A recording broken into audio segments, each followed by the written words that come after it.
She cleaned the church floors every night after everyone had gone home. No one noticed her. No one asked her name. But one quiet evening, the poor janitor knelt at the altar and cried to God for a husband, not knowing someone was standing at the back, listening to every word. What that man did next inside the empty church shocked her. And when the truth about who he really was came out, it left the entire church in tears. Stay tuned, because you are about to watch a beautiful story and find out what happened next. Hello family, welcome to Tales by King. Kindly subscribe to my YouTube channel for more beautiful stories. Thank you as you do so. Sit back, relax as we dive into the story. Every evening, when the last church member stepped outside and the heavy doors closed, Naomi Carter was still inside. The sound of footsteps faded. The laughter disappeared. The church became silent. That silence was familiar to Naomi. She tied her scarf tighter around her hair, picked up her broom, and began her work. Slowly, carefully, like someone who knew the place well. Naomi was the church janitor.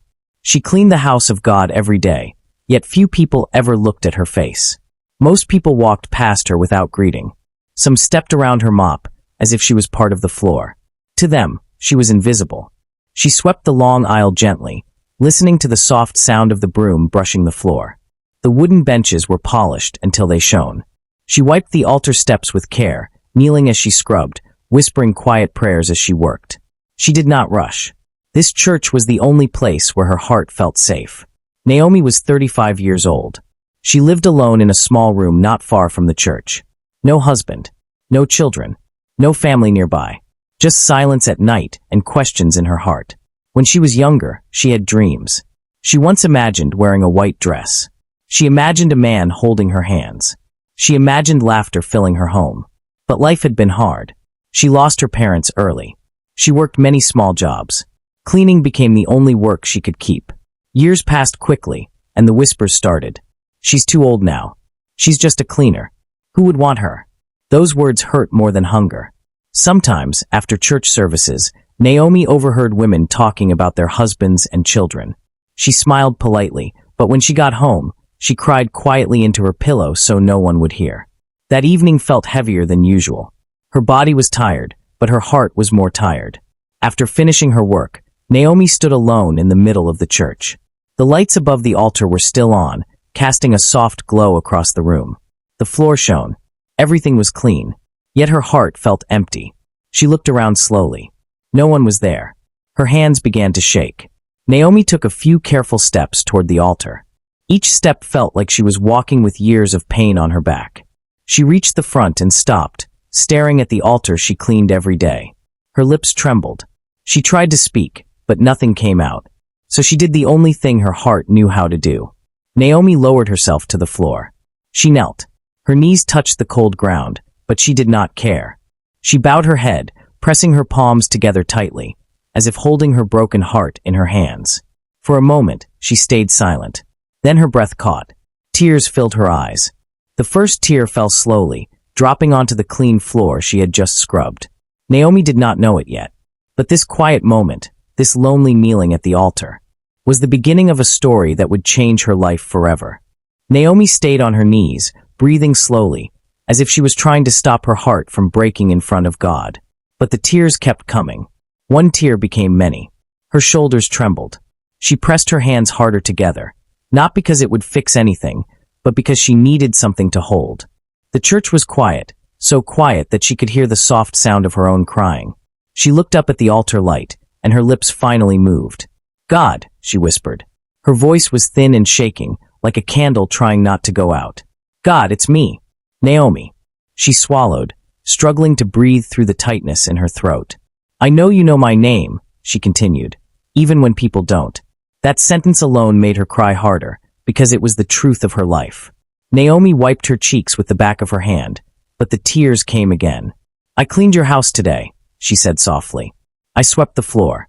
I wiped the chairs. I arranged everything neatly. Not because anyone praised me, but because I wanted your house to look beautiful." Her voice broke. "But Lord, I am tired." She lowered her head and closed her eyes tightly. "Tired of pretending I am okay. Tired of smiling when my heart is empty. Tired of going home to silence."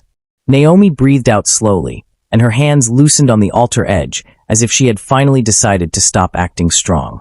"God, people treat me like I don't matter," she said, her words coming faster now. "They look at me and only see my job. They only see a janitor. Some people greet others with respect, but they walk past me like I am air." She paused, and her voice became smaller. "Sometimes, I wonder if I will be alone forever." That fear was the part she never said out loud. But tonight she said it. Naomi lifted her face slightly. Her eyes were red and wet. "Lord, I don't want luxury. I don't want a big house or fancy things." She shook her head slowly. "I just want love. Real love." Her fingers trembled against the altar. "I want a man who will see me and not laugh. A man who will not be ashamed of me. A man who will hold my hands and pray with me. A man who will not use me, leave me, or make me feel small." Naomi's tears dropped again. "I want to cook for someone," she whispered. "I want to come home and hear someone ask me, 'How was your day?' I want a home that feels warm, not empty." She inhaled deeply, and her next words came out like a confession. "I want a husband, Lord." Her body shook when she said it, because she had hidden that desire for so long. Then her face tightened with fear. "But if that is not your plan for me," she said, "please take this pain away, because it hurts so much." She pressed her forehead gently to the altar, as if she was placing her heavy heart right there. "God, don't let me become bitter," she whispered. "Don't let me lose my faith. Don't let my heart turn cold." A long silence followed. Then Naomi spoke again, softly, like she was speaking to a father. "I am here, Lord. I'm still trusting you." She stayed kneeling, eyes closed, tears falling slowly now, and her chest rising and falling with quiet sobs. She did not know that as she prayed those words, the church door at the back had opened gently, and someone had stepped inside. A man. He stopped in the shadows, hearing her voice. And he did not move, because every word Naomi spoke sounded like a prayer heaven had been waiting for someone else to hear. The man at the back of the church stood still, one hand still resting on the door he had just pushed open. His name was Daniel Wright. He had come late on purpose. Daniel liked the church when it was quiet, when there were no crowds, no long greetings, no eyes watching him. He was a man many people respected outside, but inside, he often felt tired of being known for the wrong reasons. So he came at night, just to breathe, just to pray, just to feel human again. He had not planned to meet anyone. But the moment he heard the trembling voice at the altar, his body froze like his feet had suddenly become too heavy to lift. He could hear her clearly. A woman's voice, broken, honest, and full of faith. Daniel stepped a little farther inside, slowly, quietly, as if the church itself was fragile. The door closed behind him with a soft click. He stayed in the shadows. Not because he wanted to spy, but because he did not want to embarrass her. He could see her from where he stood. A small woman kneeling at the altar. Her shoulders shaking. Her hands pressed together. Her head bowed low. The church light touched her face just enough for him to see the tears. Daniel's chest tightened. He had heard many prayers in his life. People often prayed loudly when others were watching, using big words, acting holy, trying to sound impressive. But this prayer was different. This prayer sounded like truth. Naomi's voice still echoed in his ears. "I don't want luxury. I just want love." Daniel felt something twist inside him, because he understood that kind of loneliness. He was a wealthy man, a known man, a man who could walk into any room and people would stand up quickly, smiling too hard. But Daniel's nights were quiet too. His house was big, but it felt empty. He had attended events filled with beautiful women who laughed at his jokes before he even finished them. They asked about his cars, his businesses, his houses. Some of them sent messages like, "Can you help me with rent? Can you pay my bills? Buy me this. Take me there." At first, he thought it was normal. Later, it began to disgust him. He started to wonder if anyone could ever love him for who he was, not what he had. So he stopped trying. He worked more. He smiled less. And when he couldn't take the emptiness, he came to church in quiet hours like this, hoping God would speak peace into him. But tonight, it wasn't peace that met him. It was a woman asking God for love with trembling faith. Daniel took a slow breath, his eyes fixed on her. She's a church worker, he thought. Maybe a cleaner. Her clothes were simple. Her shoes looked old. Her body language carried the tiredness of someone who had fought life for too long. Yet she was here, still praying, still believing. Daniel's throat tightened, and he swallowed. For a moment, He wanted to turn and leave. This was her private pain. He should not be here. But something kept him standing. It felt as if God had placed him there for a reason. Daniel's eyes softened as he watched Naomi lift her face slightly, whispering with a shaking voice, "I'm still trusting you." Those words hit Daniel like a hand on his heart, because he realized something painful. Naomi was poor, but rich in faith. He was rich in money, but poor in hope. And as he stood there in the shadows, Daniel whispered a prayer of his own, so low it was almost a breath. "Lord, if you can hear her so clearly, can you also guide me?" He paused, then added, "And if her prayer is real, please don't let me walk away like it means nothing." Daniel stayed there, silent, listening. And without Naomi knowing it, her quiet prayer had just pulled a man's heart out of a long, cold place. A man who was about to make a choice that could change everything. Daniel's whisper faded into the quiet. He stayed at the back of the church, still watching Naomi kneel at the altar like her life depended on it. His heart felt heavy, but not in a painful way. More like something deep inside him had been touched awake. At the altar, Naomi's crying slowly became softer. Not because her pain disappeared, but because her words had finished. She wiped her face again, breathing in small, shaky breaths. Her hands were still joined, but now her fingers relaxed like she had finally released something she had carried for too long. "Thank you for hearing me," she whispered. Then she stayed quiet for a moment, as if she was waiting for an answer. The only sound was the gentle hum of the church lights. Naomi slowly pushed herself up from the floor. Her knees were stiff, and she held the edge of the altar for balance. As she stood, she kept her head down, still ashamed of her tears. She turned slightly, ready to walk away. And then, she felt it, that feeling that someone is there. Naomi's whole body froze. She lifted her eyes quickly toward the back of the church. Her breath stopped. A man was standing there. Tall, still, quiet. For a second, Naomi did not even move. Her heart slammed against her chest like it wanted to escape. Her mind rushed with fear. How long has he been there? Did he hear everything? Did he see me crying like a weak woman? Shame washed over her face. She felt hot and small at the same time. Naomi took one step back from the altar, almost like she had been caught stealing. I'm sorry," she said quickly, her voice shaking. "I didn't know anyone was here." Daniel didn't laugh. He didn't move closer fast.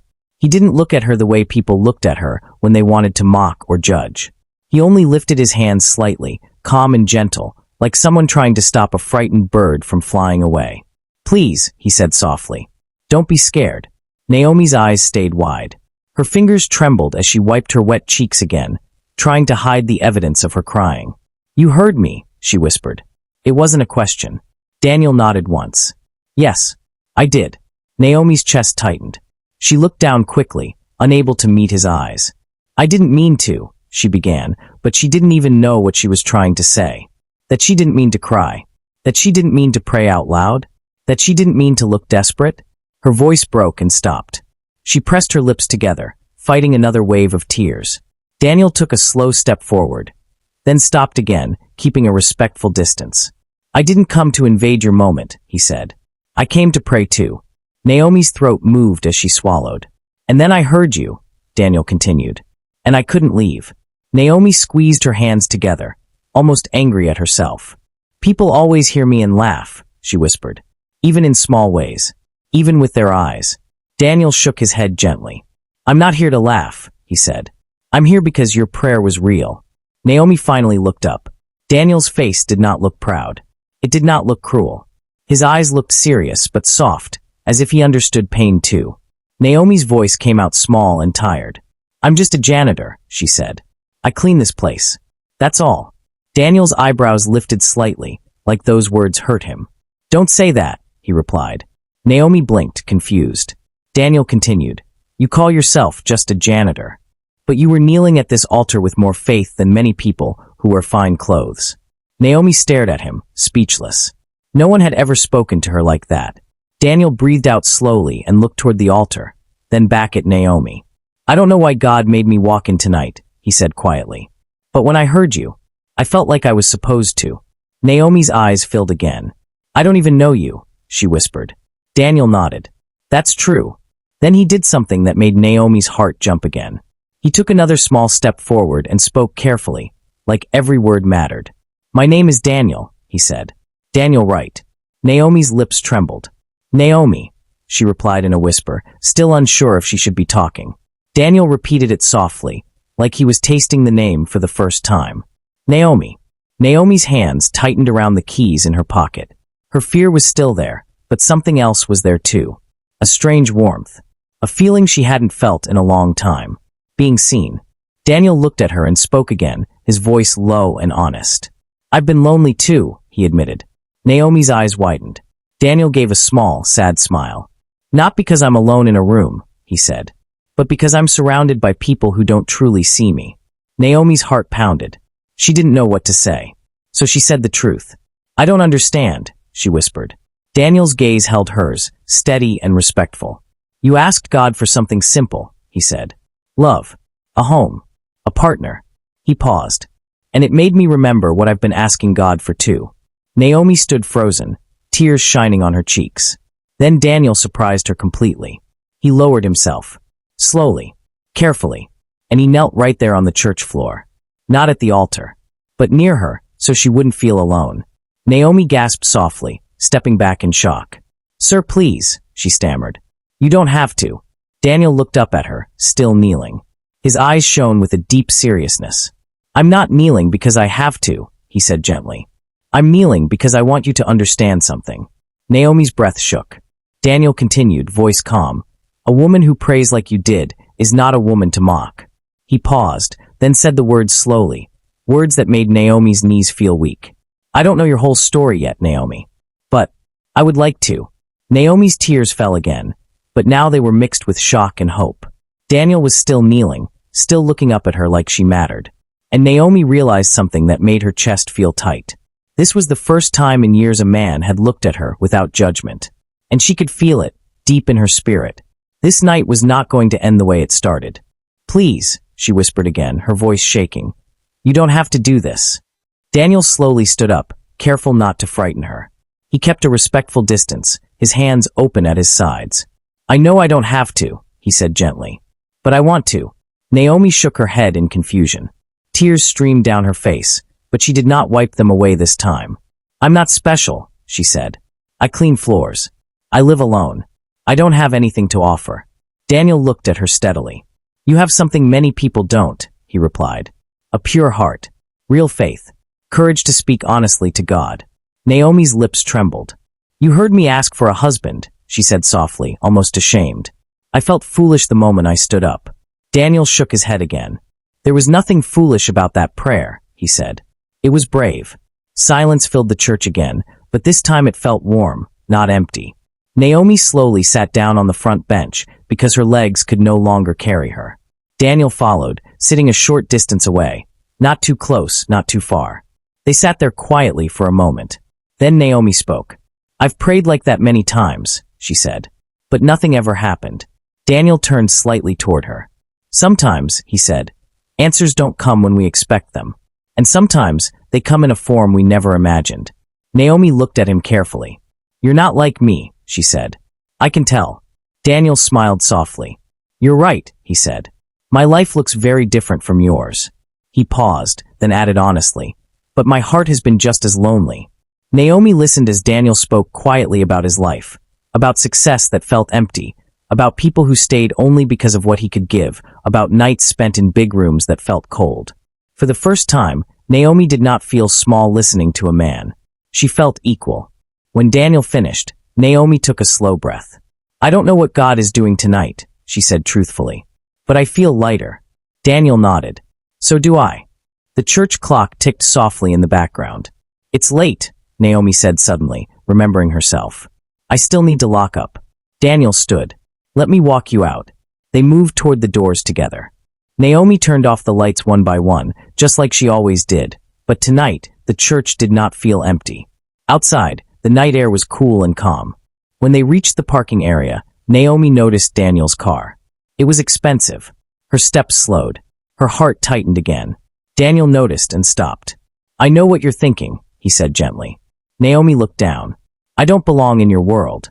Daniel stepped closer, but still not too close. Naomi, he said, I don't want you to belong to my world. He paused. I want to meet you in yours. Her eyes filled instantly. Daniel continued. I don't want promises made in one night. I don't want rushed feelings. He smiled softly. I just want to start with something simple.